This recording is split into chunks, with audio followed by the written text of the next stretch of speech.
अस्सलाम वालेकुम, आप देख रहे हैं दुआ का किचन। तो आज मैं बना रही हूँ मावा मलाई कुल्फ़ी, जो बहुत ही मज़े की बनती है। और गर्मी आ चुकी है तो ठंडी ठंडी चीज़ें खाने को दिल जाता है, तो इसलिए मैं आपके साथ ये रेसिपी शेयर कर रही हूँ। तो चलिए स्टार्ट करते हैं मावा मलाई कुल्फ़ी बनाना।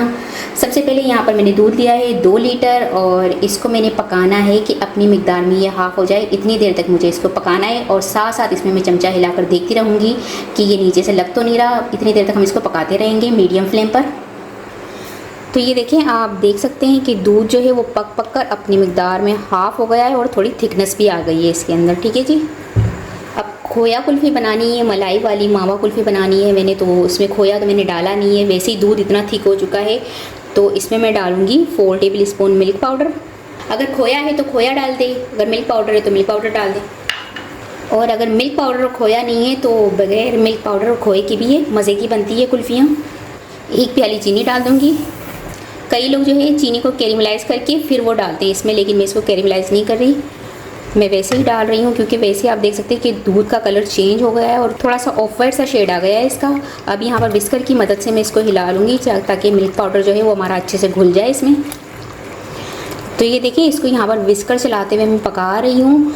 ये 2 लीटर दूध था जिसको रिड्यूस करके ये 1 लीटर रह गया है। अब इसको मज़ीद मैंने इतना पकाना है कि जो 1 लीटर दूध है उसमें भी एक हिस्सा जो है वो रिड्यूस हो जाए, इतना हमने इसको पकाना है।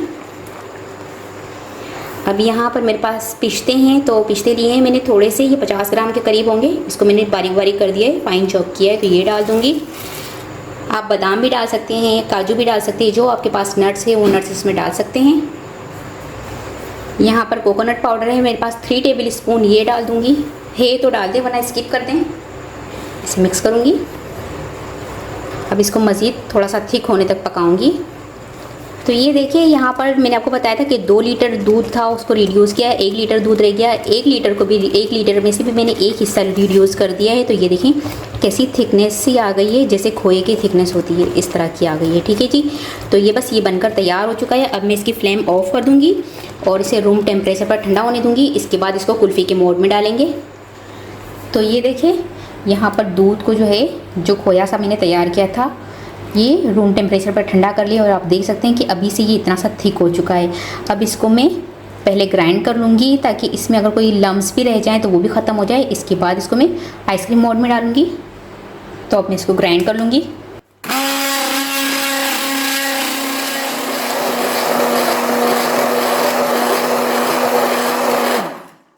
तो ये देखिए, बिल्कुल इसका पेस्ट सा बन चुका है। अब इसको मैं कुल्फ़ी मोड में डालूँगी। तो ये देखिए, मैंने 2 तरह के मोड यहाँ पर ले लिए हैं, कुल्फ़ी मोड। अब इनमें थोड़े थोड़े से मैं ये बारीक से पिस्ते काट लिए हैं, ये पिस्ते थोड़े थोड़े डालूँगी इनमें।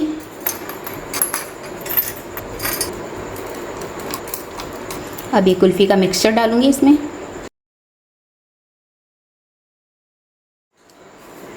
बस इसको मैं कवर कर दूँगी इस तरह से, फॉइल पेपर लगा दूँगी।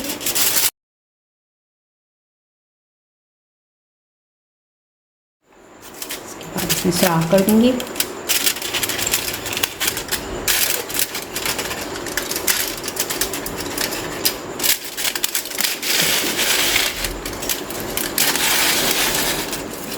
अब इनको मैं सबको ओवरनाइट के लिए फ्रिज में रख दूँगी और इसको फिर मैं दूसरे दिन आपको दिखाती हूँ कि ये कैसे बनकर तैयार हुई है। अच्छा जी, इसको ओवरनाइट मैंने रखा था फ्रिज में, तो ये अच्छे से ठंडी हो चुकी है। अब इसके ऊपर से फॉइल पेपर हटा देंगे और ये जम चुकी है, ये देख सकते हैं आप। अब हमने इसको निकालना है। तो यहाँ पर एक देगचा लिया है पानी का, इसमें डाल दूँगी ताकि ये आराम से निकल जाए इजीली। ठीक है जी, मैं इसको निकाल के देखती हूँ, ये ठंडा हो चुका है।